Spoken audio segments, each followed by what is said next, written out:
India Ratings and Research has maintained a negative outlook on the real estate sector based on the expectation of a continued slump in the sale of residential units. This will result in continued negative cash flows and a further increase in the already high debt levels, resulting in weakening of the sector's credit profile. The sale of residential units to end users has been falling since FY14. This is because of the continued high prices of residential units, which make them unaffordable to end users. Demand from end users has also been impacted by the significant delays which have been seen in the completion of under construction projects, sometimes by even more than 3 years.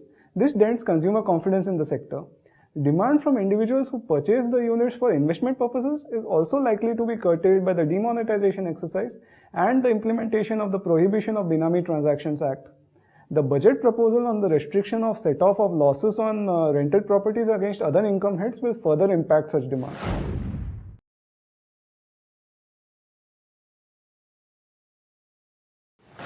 The real estate sector's liquidity position is weak, with negative cash flow from operations due to increase in inventory resulting in increase in debt. The sector has largely relied on refinancing to meet its debt servicing obligations. As can be seen from the slowdown in bank credit growth to the sector, this refinancing is mainly from NBFCs or PE investors.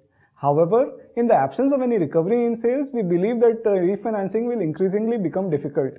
The likely implementation of the Real Estate Regulation and Development Act 2016 in H1 FY18 will further impact liquidity due to the provisions of escrowing of project cash flows and restriction in launching projects before approvals.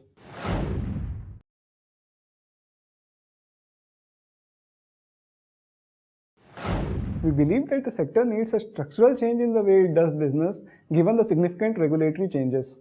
Customers are likely to show an increasing preference towards ready-to-occupy properties with the implementation of GST, while the Real Estate Regulation and Development Act will increase transparency and confidence in the sector.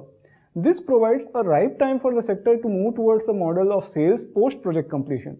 This will require companies to raise structured debt with moratorium during the construction period and would require specialized real estate funding agencies. Such a model would favor larger organized players who have access to such funding and would lead to consolidation in the sector, which may take either a form of land sales by smaller players to larger players or joint development of land with larger organized developers. However, the success of any such structural change would require the implementation of a single window system for according time-bound approvals for these projects.